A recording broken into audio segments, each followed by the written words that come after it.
wa mimma yusaiduka ila najah, na miongoni mwa yale ambayo yatakusaidia ufike katika mafanikio, katika kufaulu, tasallaha bitaqwa, chukua silaha ya uchamungu. Kuwa mcha Mungu katika kila jambo ambalo unalotaka kulifanya. Ikiwa ni biashara, uchamungu ndio utawale kwenye biashara yako, hautodanganya watu. Ikiwa wewe ni kiongozi, uchamungu utawale katika uongozi wako, hautodhulumu mtu. Lakini inapokuwa atakwa, ile uchamungu, ile hofu ya Mungu haipo katika moyo wako, lazima kama ni biashara utafanya udanganyifu wa hali ya juu. Leo angalia mathalan, kuna mtu ni mfanya biashara, ima anauza sukari, anauza mchele na kadhalika. Wewe umekwenda kwake, unahitaji mchele ambao ni pishori nambari 1. Umekwenda kwake wataka kilo 100 ama kilo 50. Yule mfanyabiashara kama hana uchamungu, anajaribu kuweka mchele ambao ni nambari 1 juu na kule chini. Hapa katikati ni lokali ambayo imejaa. Sasa wewe ukija ukiangalia juu, hebu nisaidie bwana kitu niangalie, ndio wenyewe ama vipi? Ukija ukitoa hivi, mashaallah mashaallah, ndio wenyewe, kumbe ushapigwa ujui. Katikati kuna nini? Ule mchele ambao ni mchafu, mawe yamejaa, na chini pia amekuwekea pishori. Hata ukasema ya kwamba hebu ngoja wakati mwingine huu sio bwana, watoboa kwa chini na mlioka, kweli bwana pishori bwana. Kumbe ushapigwa, huna habari. Kilichompelekea mpaka kufanya ghishi ya aina hii ni nini? Atakwa mafi fi qalbi, uchamungu haupo katika moyo wake. Na ndio maana Mtume akasema, man ghashana falaysa minna, yoyote ambaye atafanya udanganyifu katika biashara yake, huyo hayupo katika mila ya Uislamu. Sasa ndugu yangu katika imani, jambo lolote ambalo unalotaka kulifanya, hebu tanguliza uchamungu kwanza kwenye hilo jambo. Fa innaha a'zamu tariqi yuwasiluka ila an-najah fi dunya wal akhirah, kwa sababu ndiyo njia ya kwanza ambayo itakupelekea wewe katika kufaulu ndani ya dunia hii na kesho akhira.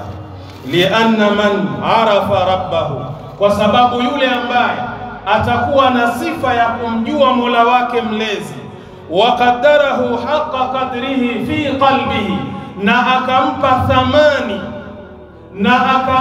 thamani ukweli wa kumpa thamani katika moyo wake, hanat alayhi si'abu, yale matatizo, yale mabalaa yanayomkuta yanapokuja kwake yote yanakuwa ni mepesi. Haya ni matunda ya uchamungu.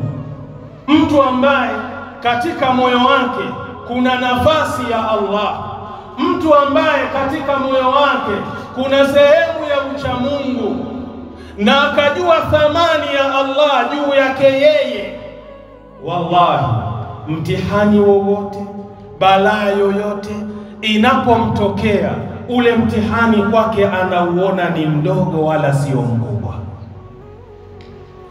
Lakini kinyume chake, yule ambaye hana uchamungu, yule ambaye kwenye moyo wake hakuna nafasi ya Allah jalla fi'ala, angalia pindi anapopatwa na matatizo anakuwaje mtu yule? Anahangaika, anateseka, anadhalilika. Kwa sababu gani? Anahisi ameonewa, anahisi ya kwamba hili jambo alikuwa sio la kwangu, halijanistahiki mimi, mbona nimepewa hili jambo? Kwa yule arudi kwa huyu, angaika tu. Lakini yule mcha Mungu, kwanza uchamungu wake unampa muongozo ya kwamba hili jambo ambalo wewe limekukumba, hii ni sehemu ya mitihani ya Allah jalla fi ula. Hata Mtume sallallahu alayhi wasallam anasema nini? Idha ahabba Allahu 'abdan ibtalahu, pindi Mwenyezi Mungu anapompenda kiumbe chake na mja wake humpa mtihani.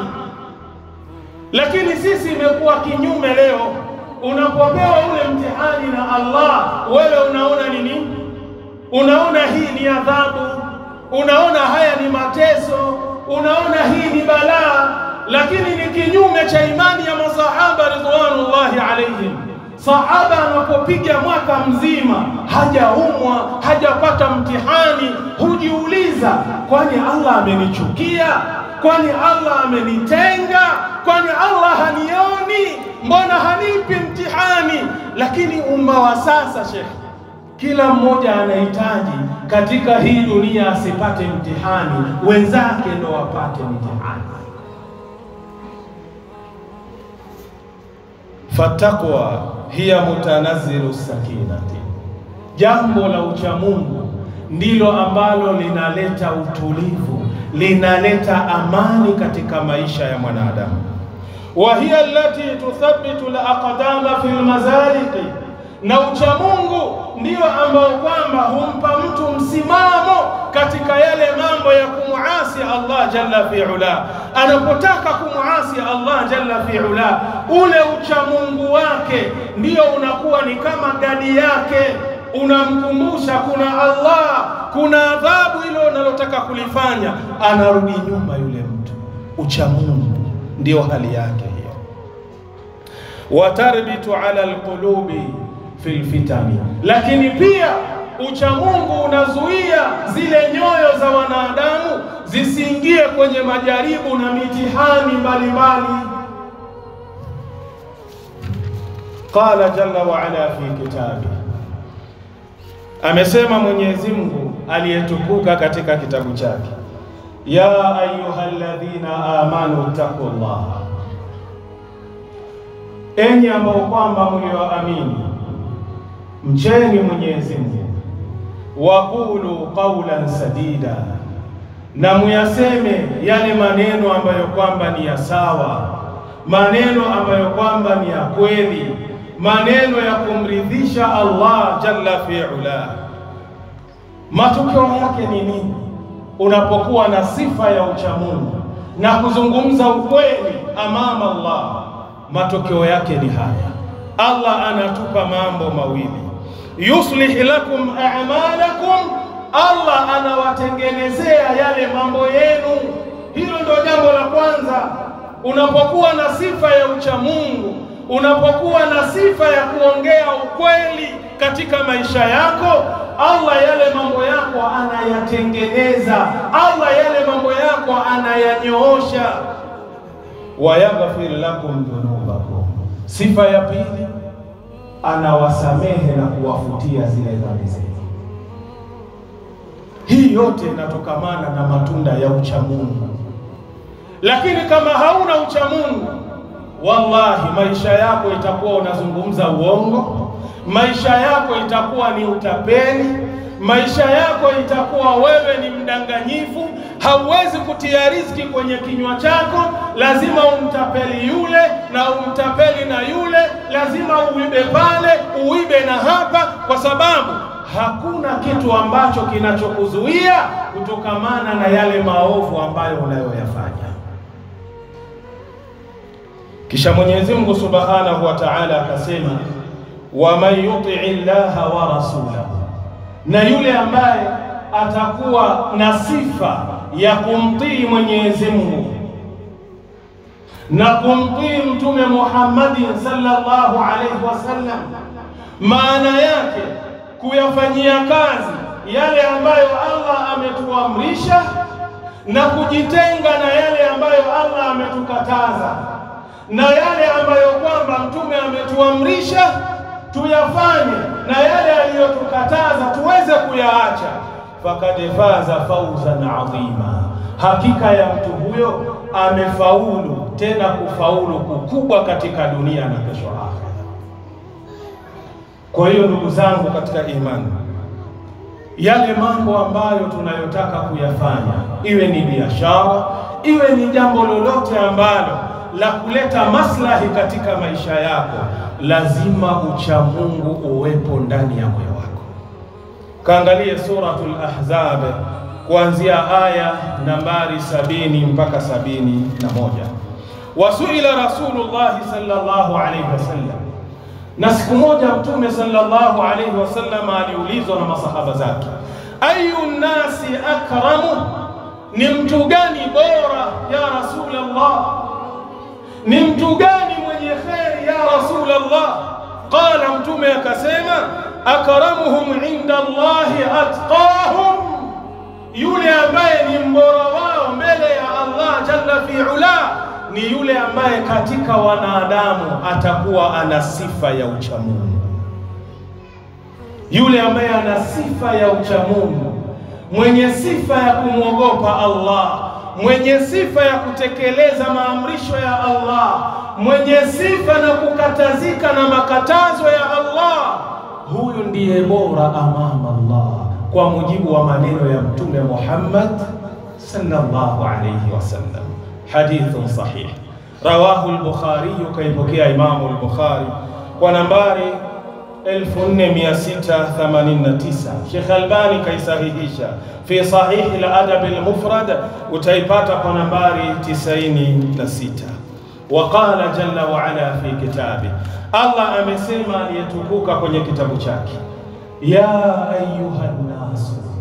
Allah na yeye anathibitisha nani bora kwake, anasema ya ayuhan nasu, akusema ya ayyuhalladhina amanu, kwamba enyi mloamini. Hapana, Allah anatuita kama vile tunavyoitana kwenye dunia. Sisi ni watu, anaingia Muislamu, anaingia asiyekuwa Muislamu, anaingia kafiri, anaingia kila mwenye dini yake kwenye mwito huu. Mwito huu haujambagua mtu, kila anayeitwa mtu anaingia hapa.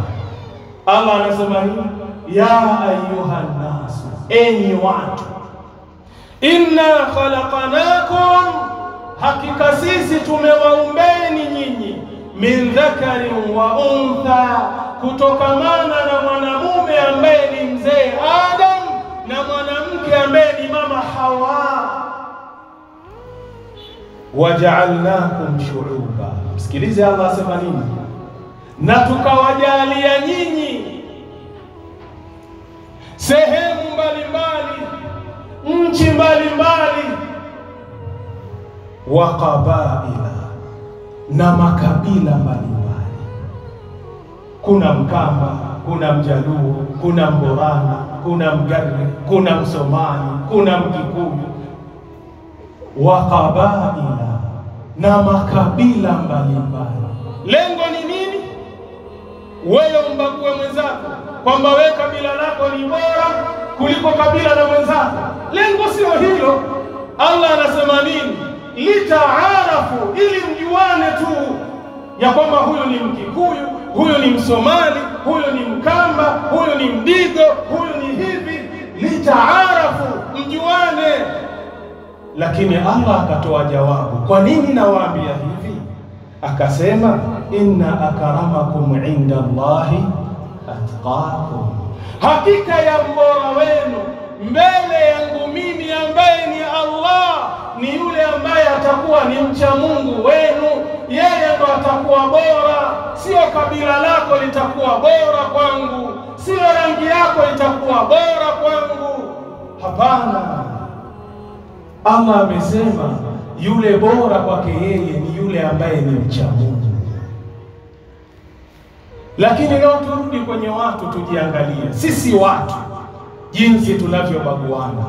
Leo ukiangalia kwenye makampuni, watu wanaandikana kulingana na ukabila. Yule ambaye ni mkubwa kwenye ile kampuni akiwa mathalan ni kabila fulani, basi wale watu wa jamii yake ndio kipaumbele, kisha wale wengine ambao sio jamii yake ndio wanaofuata. Huu ni mtihani mzito wa Allah, na hii ndio inapelekea mahala leo kuharibu makampuni ya watu.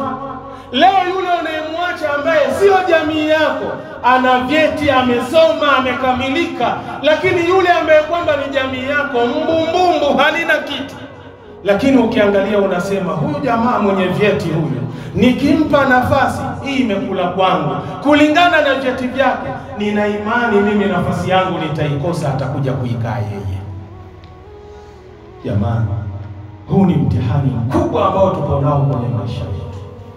Inna akramakum inda Allahi atqakum, hakika ya mbora wenu mbele ya Allah ni mcha Mungu wenu.